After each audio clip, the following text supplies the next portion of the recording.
Okay, I won't read directly from this sheet because it says good afternoon everyone, and that will confuse the hell out of all of us. So good morning everyone, and welcome to the Culture and City Development Decision Meeting. I'm Councillor Steve Pitt, the Cabinet Member for Culture and City Development. A couple of bits of housekeeping before we start. In the interest of safety, if the continuous fire alarm sounds, and this is particularly important today because we've got the Chief Executive of the Guildhall Trust with us, so we want to make sure we're doing things properly, please evacuate the room by the stairwells. Do not attempt to use the lifts. Please assemble in front of Queen Victoria's statue in Guildhall Square. In order to comply with the Guildhall Trust Fire Marshal regulations, please remember to sign out when you leave the building after today's meeting, but only if you signed in, obviously. This meeting, like all decision meetings, is live streamed, and there's a camera at the back of the room in a fixed location, which will be recorded on the Council's website. Members of the public are permitted to record the meeting on the understanding neither disrupts the meeting nor records those stating explicitly they do not wish to be recorded. There are no deputations today that we know of, but there may be one or two questions. Finally, may I ask everyone to use the microphones provided when they are speaking, because otherwise the live stream doesn't pick you up. I'll now ask everyone present to introduce themselves, starting with... Hello, I'm Councillor Claire Udy and I'm spokesperson for the Portsmouth Progressive Party Group. Councillor Stephen Morgan, Labour Group Representative. Linda Symes, Conservative Group Representative and Deputy for Culture and Leisure. David Evans, David Evans, City of Culture. David Percival, Library and Archives Service Manager. Science Service Development Manager for Portsmouth Libraries and Archives. Chris Richards, Community Projects Officer here in support of Catherine, because I line manage her for the Waterfront Centre. Catherine Berland, Waterfront Garden Centre Project Coordinator. Sue Page, Finance Manager. Jo Dalling, Business Development Manager for Culture, Leisure and Regulatory Services. Claire Looney, Partnership and Commissioning Manager. Lisa Gallagher, Democratic Services. Thank you everyone, and good morning. We have no apologies for absence that I'm aware of, is that right? No? Okay. Any declarations of interest, members? None. Excellent, thank you. In that case, we go straight to item 3 on the agenda this morning, which is pages 5 to 22 in the report, and that is the Guildhall Trust Capital Release. Jo, is that you presenting? Okay, over to you. Yes, this is the Guildhall Trust Capital Release Report. It went to briefing and we're here today to seek authorisation to change the terms of the capital grant that's already in the capital programme for the Guildhall Trust. The original amount was 300,000, we have 285,000 remaining. And it's to present the business case here today really, to release 207,400 from the original capital amount for alternative expenditure listed in the report. In order to do that, we need to release the current terms of match funding that's in the capital programme in order that the capital amount is that's already approved for the trust can be invested in the capital items listed in the report. The report shows that there are 6 capital items and it goes into detail on 3 criteria really that's most important. Are they an absolute business need? Will they generate revenue or will they prevent revenue loss? As monitoring officer and the council and the finance team have looked at all these capital items. We have some documentation here around all of that, and we do feel that those criteria in these capital items are met. You know, the reason for this recommendation is that if the current obligation to the Guildhall Trust to secure this match funding is removed, it will enable them to make capital investments that will respond to their operational emerging priorities over the next 5 years to 2025 perhaps. The remaining 77,000 will remain in the capital programme for them to be used wisely as and when that amount is required. And certainly the monitoring of the 207,400 that will be released will be carefully monitored by myself and the finance team.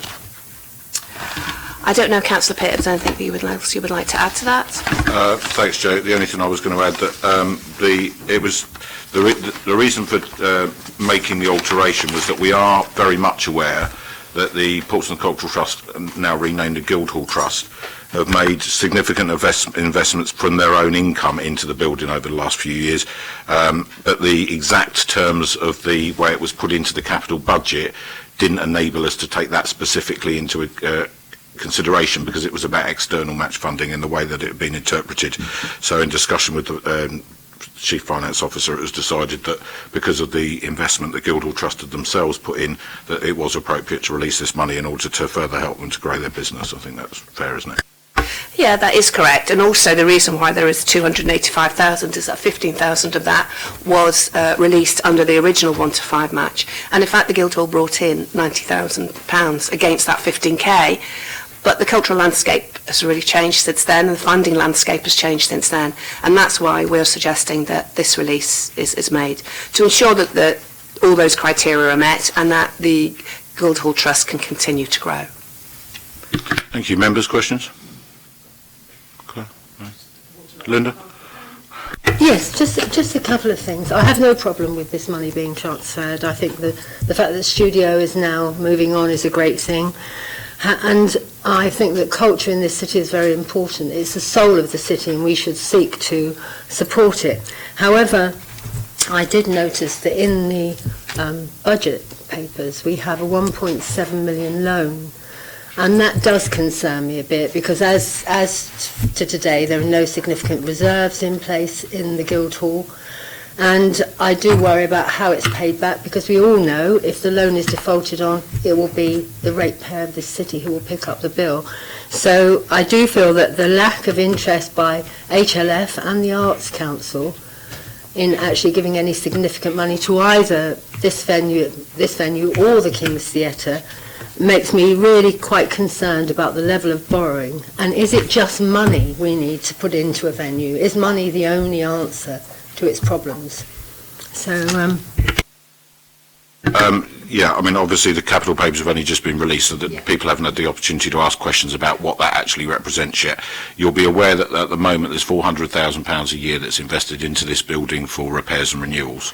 Having had conversations with the property team, there is significant work that still needs to go on around the electrical rewiring of the building, and there is money in the pot to pay for that. There is also money left over in that's viewed as necessary towards air conditioning in the main auditorium at some point. But in discussions with the Trust, we've identified that and with the property team, we've identified that going forward, we may not need such a large sum. So the 1.7 in capital that's in the budget papers is a capitalisation of some of that revenue. So it's would not be down to the Trust to repay it. It's us being more strategic with the money and recognising that the best thing we can do is increase further revenue streams for the Guildhall by redeveloping the bar areas, and that will be done. That's just the starting point of a discussion. We've now got final version business plan and the case from the Guildhall Trust, and we're about to go into detailed discussions as to how we bring that forward. So apologies for the fact that that's a line in a paper, but that's a little bit of background behind it to explain that what we're not doing is loaning money to an organisation that, as you quite rightly point out, doesn't have significant reserves. We're being prudent with how we redirect some of the cash that's already allocated. Any further questions, members? No? Thank you very much. In that case, that is approved. Thank you very much, Joe. So, item 4 is the Hot Walls Studios business plan, which is back to you, Joe. Thank you for popping in, Andy. Thank you. Yeah, unfortunately, you've got me again. Actually, it's Kristen McQueen that should also be doing this report. She's the Hot Walls Development Manager, and she'll be along shortly, I think.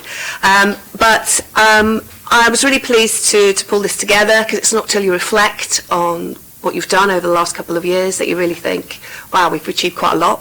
And this is a report, really. It's a second report that we brought over the past, this is the 4th year of operation of the Hot Walls, looking at the original Coastal Communities bid. Have we achieved the economic development achievements that we should have? You know, what are the other things that we've done, how we brought on the artists, how we've made those creative successes. So I've tried to put them as much as I can into the report, along with the architectural awards. And even very recently, we've received the People's Choice and the Solent Places Award, which does show that, yes, there's all these hard economic development objectives that have been achieved, but actually people really brought it to their hearts, really, and they really love the site. They love the interaction with it. But that's not to say that we can't do a lot more. We've done a number of events and programming achievements. We've looked at, we've done probably too widely the number of events, considering the staff that we have. We've focused a lot more now on the things that were successful and to try and broaden the audience, to get a broader reach down there. And the focus this year as well will be on the Round Tower, trying to develop that as an exhibition space more. The Round Tower wasn't part of the original Coastal Communities bid, but it is something that just fits so well. It's the final puzzle in that site. We need to get it a bit drier, we need to get the roof done, we need to get a number of things that we've put in for capital. And once that's done, that will just really lend itself to the rest of the sort of creative economy around that area. We'd like to do more collaboration. I think that's what it's all about. As we're a small team and we must collaborate. We do, but I'd like to do that a lot more. But one of the things that we talked about in the report is the need to reflect and to think back. To think back about achievements, yes, but also future challenges, to make sure that we have a business model that is fit for purpose for the future, that rises to the challenges of its unique geography, the seaward side, the schedule management, the public space, the sandwich of residents, but also to make sure that we rise to its future financial challenges. The Coastal Communities bid, as it says at the end of the report, is dropping off in 2 years. And we need to really think about the business model for the future. When the original Hot Walls model was put forward, it was a long time ago, really, in terms of the economic landscape. We've got more studio spaces now, the economic climate has changed. And I think we really need to look at the model, the rental model, relook at the purpose of it, and just really, because it's been a success, to tweak what we've got and make sure that it's a future model that will encourage success. So we would like to bring a new operational model to, if we can, to the next March portfolio. We're working on it at the moment, and that's why we have talked about a 6-year business plan. We're looking at the terms, we're looking at the square footage, we're looking at how to increase the rental, we're looking at how to widen our audience, we're looking at the facilities challenges. So although this report shows our achievements, which are many, I do think that the site does still have a number of challenges, and we need to be careful that we don't stand still and, laud our successes without really being realistic about the challenges, and making sure that we have a model when I bring it in March that is really robust to make sure that it secures it for the future. Okay, thanks very much, Jo. And I know from the discussions that we've had that we are working to try to identify more spaces for people to grow into Hot Wall studio spaces and places for them to go to and to move on, because what we don't want to be doing is just ending tenancies and then not helping those businesses to continue to grow. So, members, questions? Thank you for your verbal report, and it was good that you teased out some of the challenges that has been found down at the Hot Walls. Could you just say a bit more in terms of how you might see the operational model looking differently? Obviously, you mentioned there'd be a paper in March, but just say a bit more about what you're expecting. And secondly, I'm just conscious that we could probably do more to market it as a destination. So you mentioned in the report lots around social media coverage, which I think is excellent, but what could we do to market it as a destination for people that are coming into the city? Okay, firstly, we're still working on the model, and to be honest with you, it is quite difficult to tick every box. What kind of site is it? Is it an incubation space? Is it a developing? What is developing? What is startup? There are so many questions. We would really like to have brought the plan to this meeting, but we weren't ready with it because we didn't feel we'd done enough benchmarking. But when I looked against nationally, it's quite a unique site in terms of what it offers. It's a public space. We have to be very mindful of the residents who have been fantastic support from the original consultation. There was a lot of problems, and we've overcome all those, and they really are part of the site now, and we don't want to endanger that in any way with any new business model that we would change. I still feel in my heart of hearts that it is a startup could be anything from being in somebody's bedroom to 3 to 4 years in operation, really. And I think that site lends itself to what I would call a very strong startup, a startup that's already got its ideas together, who's already looking at maybe reducing their hours as a full-time person and moving into their art completely. So I think those things need to be teased out in the business model. I think you need to tease out and look at whether we have a startup rate and whether you have a developing rate or whether we have one rate. I think we need to look at the amount of times that we're open, and we need to think about the term itself. No other studio space has a term. So the very first thing to establish is, should we have a term, and why is that? So there are lots of, and the increase over 6 years, if it is 6 years, what will that be?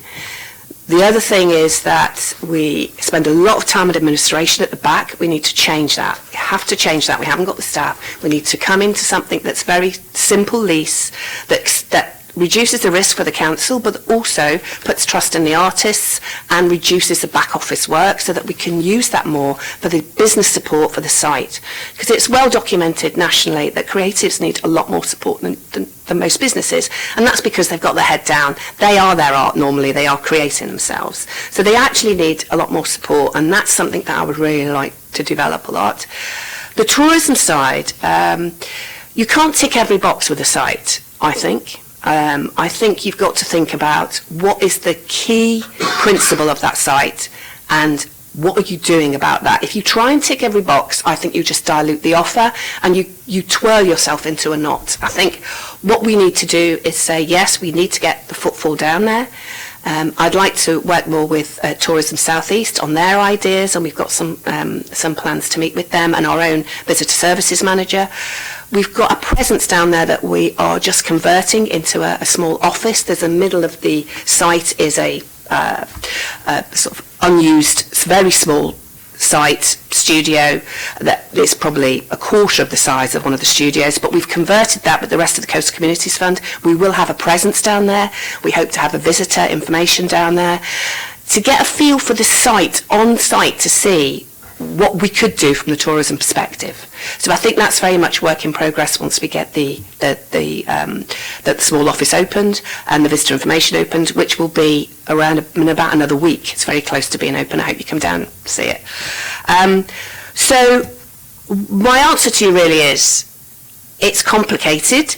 I hope to bring my ideas as sounding boards to Councillor Pitt and to Stephen Bailey. I don't think there'll be any right answer, but I think we've just got to get out there, see how it works, and if the model doesn't work, then I'll be back asking for your agreement to change it and to see what it works. I don't think it should be set in stone.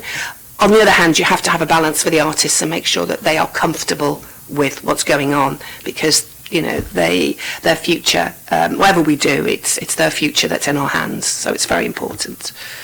So that rambling context, I hope, has helped you with your question.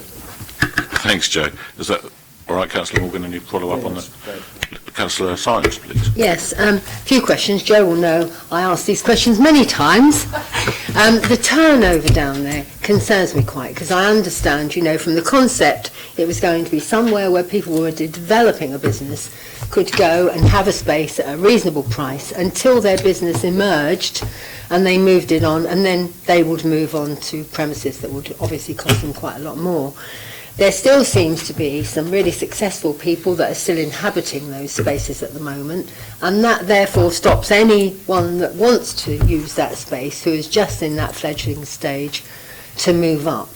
I think it's a fantastic space. I think Jo's done and others have done a fantastic job down there. Everyone that sees it loves it. There was a lot of confusion at the beginning about why some studios were open and not, because people viewed them as shops when that actually wasn't the premise under which they were created.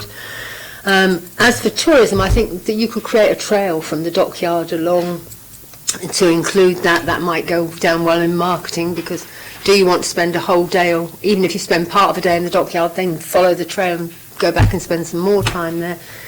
I think the problem is the way it's perceived, the way visitors perceive it, because if you're going to get tourists to go there and then they get there on a day when most of the studios are closed, it's a bit disappointing. Do they have to have set hours at which they open, or some hours of the day that they have to cover. I'm not sure if that's the answer. I think it's a wonderful opportunity for people, and I think that we must make sure that it doesn't stagnate, so that the same offer remains there for years and years and years. I think that's my only concern. But other than that, I think it's a fantastic place. Well done to all involved. Thank you. Any more comments, members? The only thing I was going to add is that obviously Jo kind of referred to it in her report, but Linda chaired and I was a member of the discussion panel that went into shaping the offer in the first place, and there really were some sensitivities around that community which we had to work through in a lot of detail, but there was a lot of meetings, and the mood did change over time, didn't it? And it became very positive. They were the stakeholders in that group were involved in the name and what the branding would look like and the start, and it was a really good way of doing community engagement to make sure that that community bought into it. And no, because there was lots of concern that there would be a supermarket down there in the initial thing, which was the last thing we were looking to do. Coastal communities would have had a heart attack. But also know that the staff over the last year have engaged more with Friends of Old Portsmouth and the Spice Island Association, and they very much see themselves as all part of a community and a team now, which is really helpful. I do take on board Councillor Simon's concerns about turnover and needing to get new people through, and you and I have discussed that in depth. And it is about finding that balance between having some of the more successful people who are an attraction in themselves that people go down there to see, that then draw footfall to some of the smaller units. And as Jo said, there's some conundrums about this that we still need to work through. My priority is in identifying additional creative spaces to give us a bit more flexibility so that we're not just dependent on the hot walls and people can move in or move out, because if somebody thinks they're ready to go into the hot walls but it turns out they're not, we don't want them to be trapped there. Having a place to maybe retreat back to that's slightly smaller will be better. So we are actively in discussions about where we might be able to provide that at the moment, but I do take on board everything you said. Happy then, members? Thank you. In that case, recommendations accepted. Thank you very much, Jo. Which brings us on to item 5, and I'm assuming that's Dave Percival. Or is it Claire? Is it the fines and charges? Library fines and charges. Is that you, Claire, is it? Sorry. Over to you then. Yeah, this report evaluates the impact so far of the removal of library overdue fines and reservation charges, and it makes recommendations to continue the pilot that we're currently in and have been since 2018 to March 2021, reassessing the impact again in October of this year and making recommendations for after the pilot period. It's fair to say that there's been some really positive feedback about the removal of both reservation fees and fines. Particularly anecdotally, we've received feedback from our staff in libraries that quite a few elderly people have said that they're really pleased that there's some access to a much broader range of stock. We've also heard anecdotal feedback that people have been coming back into the library for the first time because of the removal of fines, as they've been previously worried about having fines on their library ticket. So that's really positive. We've also seen that more books have been returned in the period of the pilot due to the lack of fines, an increase of 12%. So that shows that it's having a positive effect.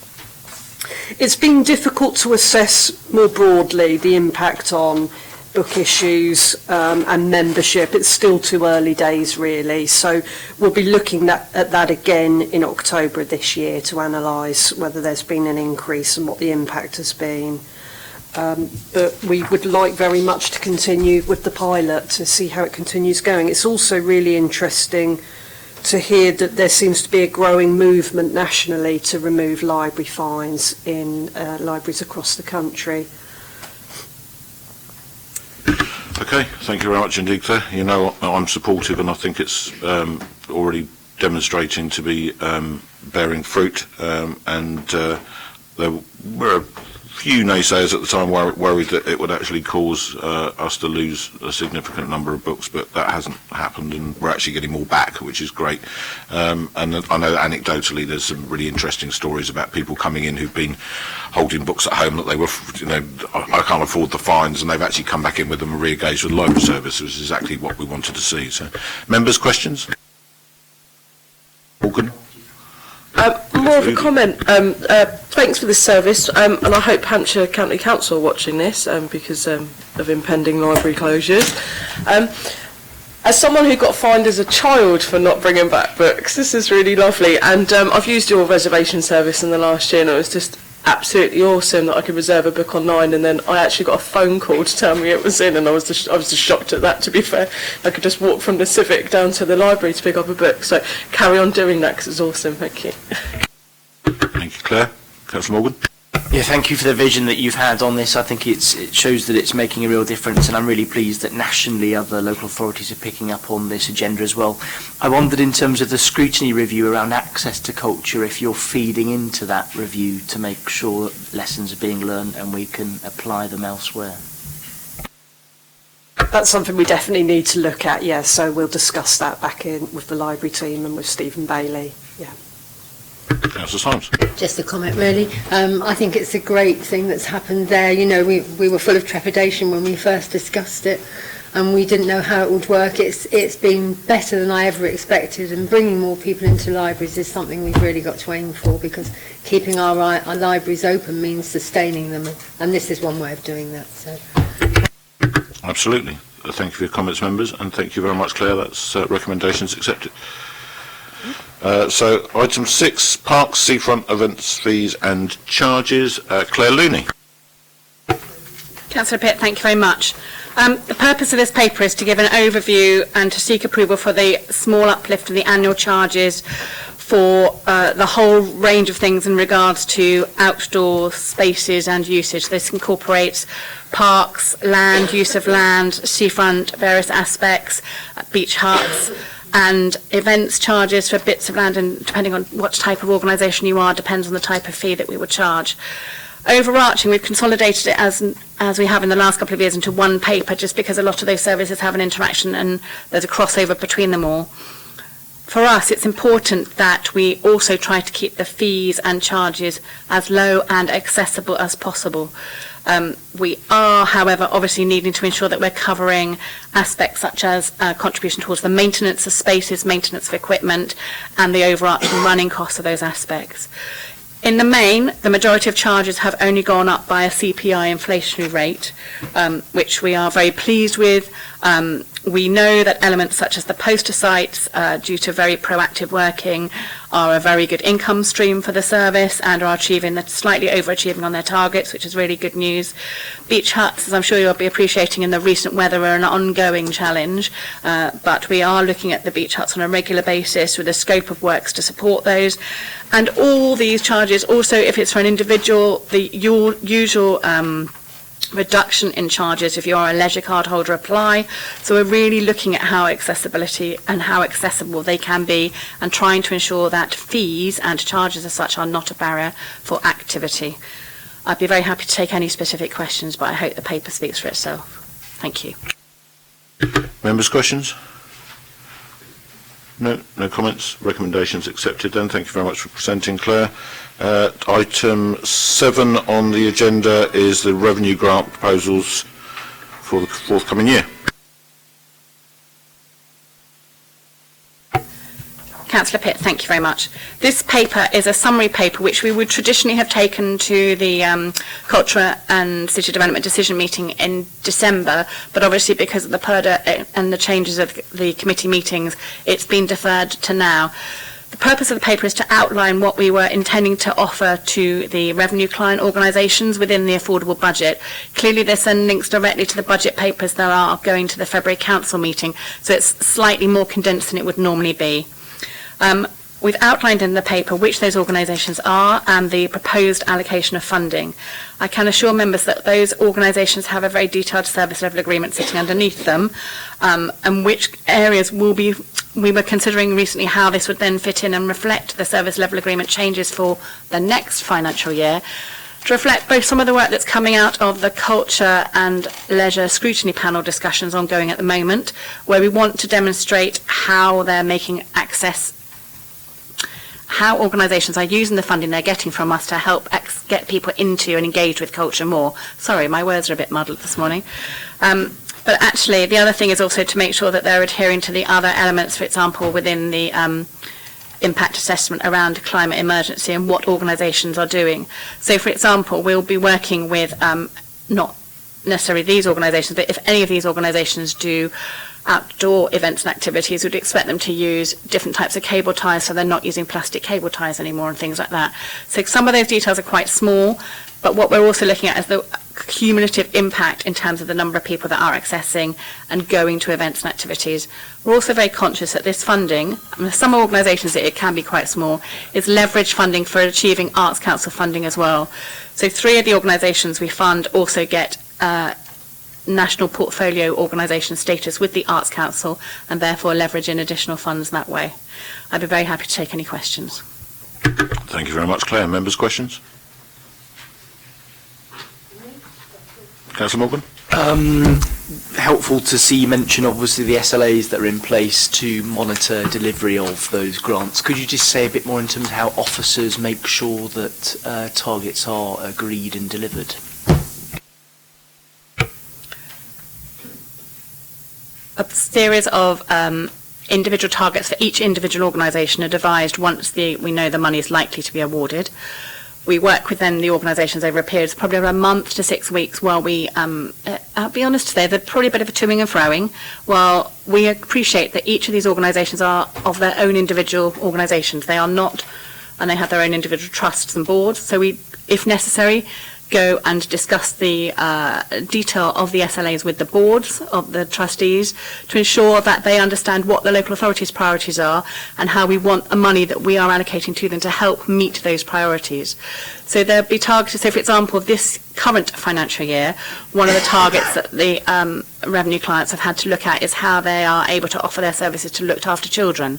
We get an annual summary at the end of every financial year, so this will be coming in at the end of March, which provides me with all the detail and the background information about those organisations, what they've done, how many numbers they've worked with, how many exhibition days, how many show days. So we have all the statistical information provided by those organisations, and also where we may have identified a target or a target area of audience that we want them to reach and capture.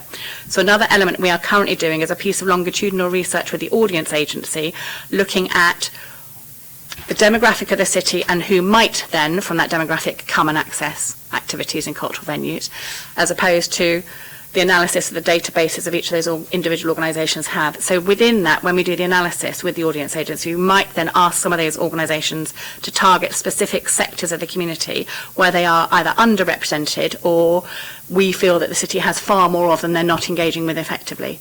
So that I would say it's a very individual conversation that we have with each of those organisations in order to ensure that the local authorities' priorities are met, but also they're reflecting their own bias and types of support and type of working. Further questions? Just a comment, really. Again, I have no problem with the revenue grants. I do, however, have concerns about the £3.5 million that is going to be allocated to the Guildhall in the form, to the King's Theatre in the form of a grant and £3 million of borrowing. I am concerned because I feel that I know when I was at the King's Theatre, the worry was about secondary spend.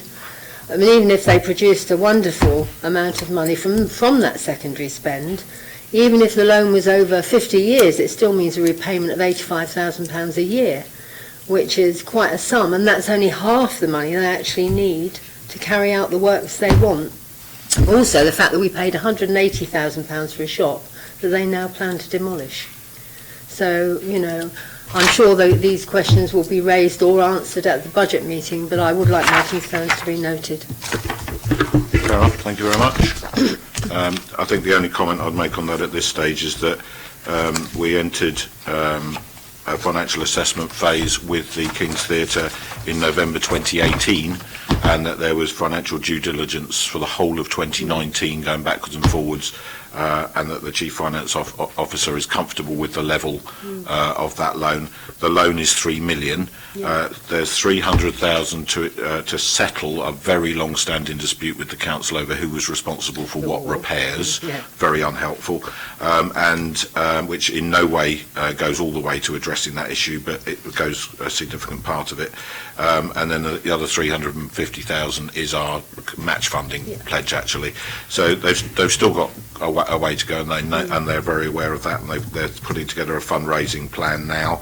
and there'll be an opportunity for full details on that to be discussed in due course. It's not all the way there yet, it's about 90% of the way there, but as you know, if we didn't look at it in this capital round, it would have meant another year, and they've already been through a 15-month process. So it will obviously be contingent on all the due diligence being in place and giving members an opportunity to scrutinise that. I think it's a shame that those three venues can't do ticketing and marketing and fundraising as a group, as opposed to all employing separate fundraisers, separate marketing people, separate ticketing arrangements, which must be very costly. On a positive note, I know that at least 2 of them have had 2 meetings over the last month about ever closer working on some of those fronts in order to try and save money. So those conversations are happening. Members, anyone else? No? Okay, thank you very much, Sinclair. So recommendation agreed. Number 8, I'm assuming by the process of elimination that I'll get it right this time, and it is Dave Percival. Thank you, Councillor Pitt. Last year, the Summer Reading Challenge celebrated its 20th anniversary, and I'm delighted to report to the committee that Portsmouth Library and Archive Service achieved our highest ever participation figures, with over 1,800 children reading 6 books over the summer holidays. And that figure is nearly a 7% increase on 2018, and it represents about 11% of all primary school children actually reading 6 books over the holidays, which is fantastic.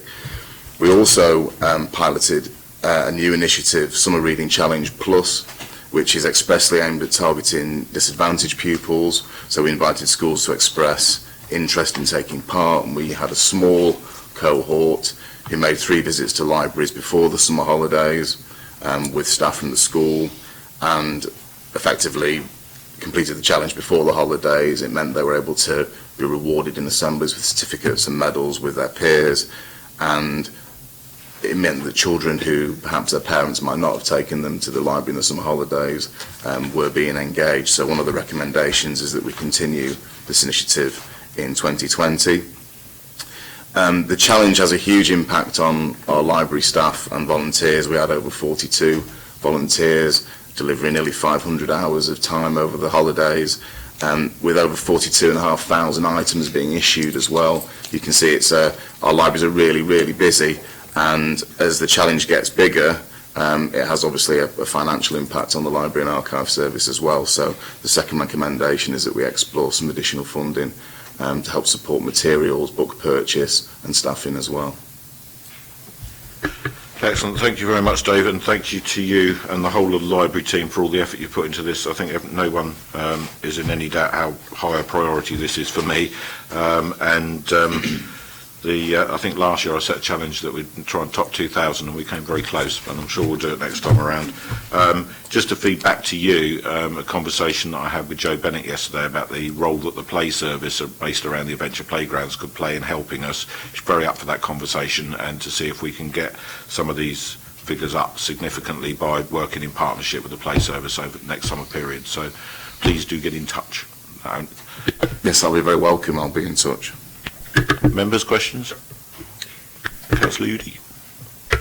Just a comment to say that I'm really looking forward to taking part this year with the kids. I met with David last week, going over some stuff about general stuff about the library and about some statistics that came out a few weeks ago. I think it's good for parents to do something with the reading challenge as well, because it kind of gives people a sense of structure over the school holidays, because time for a lot of parents, especially me, becomes like a construct over the summer holidays. I don't really know what day it is, and the kids doing my head in, and you should just get out, and coming to the library is a really good idea to let off some steam, even though they kind of have to be kind of quiet, but they can still feel free to enjoy the library at a reasonable volume of their voices. Thank you, and I can't wait. Excellent. Councillor Holmes, no?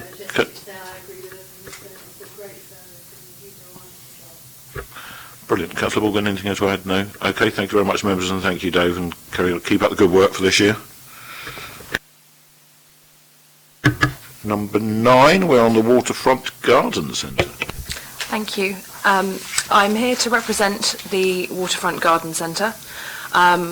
The recommendation is to update yourselves on the working of the garden centre, and to continue to seek approval to request referrals to the service from other services in the council to continue the sustainability of the project. Currently we're working with adults with learning disabilities and we also have been working with some individuals with some mental health concerns. I hope the report is self-explanatory about the garden centre's development and our progress, including the addition of a second site at Henderson Road, where we've been utilising the glass house and sensory gardens for those with profound and multiple disabilities. We hope to achieve better visibility for people in Portsmouth and also visitors to the city, and also obviously to continue sustainability with more referrals. I'm happy to take questions and I hope the report speaks for itself. Thank you very much indeed, and it is a fantastic project that you have down there, and I'm really delighted to see that the report now much better reflects that work, something that Councillor Morgan and I drew out in the briefing session, because the report was quite bland and it's now much better filled out. So thank you very much indeed for that. Members, any questions? Councillor Morgan. Only just to congratulate you on your excellent work, and I hope Fiona's listening that you'll do a good piece on this, because I think what they're doing down there is fantastic and we need to shout about it louder. I concur. Councillor Symes, do you concur? Let's put a bit of pressure on the news. Yes, I would like. I would like to reiterate what a wonderful job and how many people you've helped, as well as helping the community by providing plants for people on the seafront, where we used to have to go quite a long way to find them before. And I think you've done an absolutely wonderful job. Thank you. Any other comments from anyone? No, I think we have a ringing endorsement to continue that, and please, I'm delighted there's now an active recommendation in there. Do continue those discussions with adult social care, and I'm sure if you were around at the end, the news might want to grab you for a few additional comments, if Fiona's not ignoring me. Thank you very much. The next item we have is, he says, looking through here to make sure he hasn't missed anything. No, that's fine. So it's item 10, Seafront Strategy. Is that you, David? No, it's Claire. Right, okay. Councillor Your Pearce, water thank safety. you. This is just a short information item for members, just to let you know that we will, through the rest of 2020, probably into a bit of 21, be looking to review the seafront strategy, which is now 10 years old. And as I'm sure you'll understand, the policy and strategic landscape for that work has changed considerably. We want to, as Josie said earlier, reflect on what we have achieved from the original strategy and look at where it will be going next, and obviously referencing some of the major impact work that things like the Coastal Defence Scheme will be having in terms of changes to physical landscape. But also we want to assess a bit more about how the event spaces are used, the numbers of people we've got coming in, which are considerable. But that's a piece of work that will be coming to you in the future, so we'd be very welcoming of any input you'd like to make into those. Thank you. Absolutely. Members, any questions? Just to say, paragraph 3.4 was terribly wishy-washy, and I wondered if you could just give us assurance today that, I believe the seafront is the jewel in our city's crown, so can you commit that there will be good quality public engagement around the future of the seafront? Councillor Morgan, I can assure you there will be, but what I can't give is an exact time, because we're very conscious that there is still public consultation going on in regards to the coastal defence works and discussion about what those are physically going to look like in terms of the detail. We're also conscious that this strategic master plan, the seafront master plan, is a piece of work that planning is still leading on, so actually our piece of work can't happen until certainly the master plan is in place, because our strategy, which is about delivering elements that we are responsible for as a service, can't happen until that master plan is in place. But absolutely, definitely, engagement with the public is a really key part of what we will be doing, and there'll be a process which was followed very well in the origination of the 2010 one, and we'll be looking at that again, or a modification and updated version, because I'm sure there'll be much more social media action than there was in 2010 when we do it now. Thank you. Thank you very much, Claire. And it's a good point, and I think it's fair to say that the there was an awful lot of focus on getting the Sea Defences planning application through because of the timetables involved in securing the government funding. But what I don't want to see is now 3 parallel bits of work that aren't talking to each other, because we need to make sure that what we actually deliver in terms of the Sea Defences is fit for purpose and world class, but it also all the enhancements that need to go with it and the strategies around how we make sure that it looks world class as a visitor attraction need to happen, alongside how that talks to the seafront master plan and updates with that STB and the SPD and the seafront strategy. So I don't want all those bits of work all happening in isolation to each other. So we're trying to set up a group at the moment to bring all that together, and they're working out how we can do a single consultation that ticks all those boxes and engages with the maximum number of people. So Claire couldn't really say that because that's not her part of SHIP, but it kind of ties it all together. So any other questions? Not really. When I first saw this, I thought, oh God, not again. Yeah, I mean, how many times have we revisited this same thing? How many consultations have there been on it? How many times have people given their opinion without any outcome? I just hope that this reaches a conclusion rather than meanders on another 5 or 10 years, coming back to this meeting every few months. I don't disagree. Okay, thank you for that, Claire. So water safety, that's got to be David. No, it's you still. Okay. Good grief. This is symptomatic for those watching online of the fact that the CNL team are more or less all sat here with the exclusion of Adrian, Rosie and Doug. So everybody does bits of everyone else's job and swaps around. So water safety used to be David. I haven't gone mad, but it is now Claire reporting on this. Councillor Pitt, thank you. This is just an information item reflecting on the fact that we have recently undertaken a further audit with internal audit on the whole topic of water safety and the local authority's overarching response to it. What they have found as one of the primary things from within the report, and the reason for this report as an information item, is that actually as a portfolio you take a disproportionate responsibility for that area, where actually there are a number of other portfolios that should be taking responsibility for it. Audit felt that the assumed responsibility by Culture, Leisure and Regulatory Services, partly because we are very conscious of the fact that we manage one of the busiest parts of the water edge of the city, means that other services are not necessarily being held to account in the way they should be for provision of water safety in other areas. It's also important to note that there is no national guidance or no national legislation around water safety. All we are aware of is that as soon as you put up a piece of public rescue equipment, you are responsible for it and maintaining it and managing it. So the purpose of the paper is really just to give you an update very briefly on that, and to say that we will be looking to set up an internal water safety group with representatives from other services to make sure that water safety is considered as a corporate whole, and that's really primarily come from the recommendation of the audit review.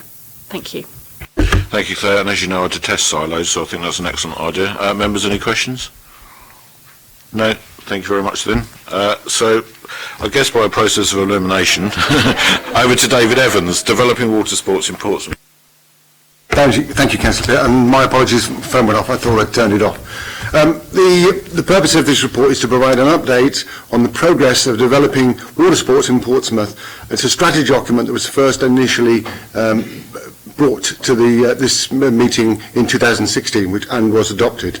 The background is we're an island, and as an island we have to consider water safety, but also the fact that we've got plenty of areas for people to get involved in activity. We don't just call it sport, because it could be various types of activities that are going on within the city. And whilst I agree with Councillor Morgan that the seafront is the jewel in our crown, we're also surrounded by water and have other areas where activities and sporting activities take place, particularly on the water. Some clubs this year, one club in particular is 100 years old, Portsmouth Sailing Club, and we're going to be working with them to provide activities, working with the Andrew Simpson Sailing Foundation, which, as everybody knows now, took over the facility of the Water Sports Centre in the Eastern Road and has made a great success of it. I have to say, we terminated the Parkwood contract and went out to the market with this one, and there's no doubt that the Andrew Simpson Foundation have done a tremendous job now. We're reaching over 7,500 users, mostly from within the Portsmouth area. It also highlights water safety in the sense that there are quite a number of the youngsters can't swim, and that's something we're working with BH Live to, because we have free swimming to under 12s in the city, which is a fantastic way forward. But we're also looking at major events, and I'm sure that the America's Cup series will come to this at some stage in the future, but we know that we're going to be the host shortly. That's a very important part of what we're doing.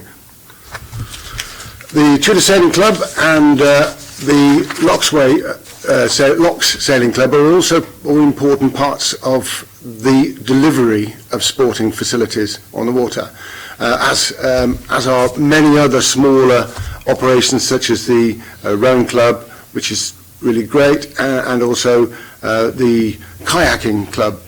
So they're all an important part of what we're trying to do, but it's a developing. The issue we've got is the joining them together. We do have a Portsmouth Sports Council where a number of them come together, but if I can give an example of the tennis provision in Portsmouth, all the tennis clubs, tennis areas meet on a 3-monthly basis with the Lawn Tennis Association, and that means that the city gets a very high profile with the LTA, and we now have more tennis provision than any other city in the country, bar none, per population. And we're trying to do this with water sports, with involvement from the RYA and other lead bodies in water sports. It's a bit difficult, it's a challenge, but we'll get there, and we'll start this year with meeting with the Tudor Sailing Club, the Locks Sailing Club, and the Portsmouth Sailing Club. Thank you. Thanks very much, David, and I know that you are being persistent in your efforts to get the RYA to engage, and will continue to do so. Members, any questions? No? Okay, then that's approved. Some noting reports, so thank you very much. The final item we have then is item 13. Sue, are you presenting the quarter monitoring? This is the quarterly monitoring report based on the second quarter. It probably would have come to your last meeting, so it is slightly out of date now. But at the point in the revenue side, we were reporting a net overspend of 395. The variances of that thousand. The variances were explained in the report. The main item obviously was the planning development control. Now I can report that we're working on the quarter 3, and this position is substantially improved as the various mitigations have been introduced, and you will see a better position in quarter 3. And on the capital side, again, that's the position prior to the publication of the annual budget review that you've got for council, so it doesn't include any new starts. Thank you, Sue. And obviously all that pressure that we had on the planning side of things because of nitrates is just a process that will now gradually solve itself, and I'm delighted to that is now working itself through. I was at a meeting yesterday where I was lobbied by people from other parts of Hampshire where planning is still completely stalled, and where people are now laying off members of staff and closing down projects, and I'm pleased that we've been able to avoid that while still taking environmental concerns seriously here in Portsmouth, albeit that it caused us a bit of a hold up for a while. Members, any questions? No? None? Okay, thank you very much. That concludes today's meeting. Just a final word from me. Thank you all very much for coming along to present today, and a massive thank you for all that you do to support the Directorate and the City. Thank you. Thank you, members.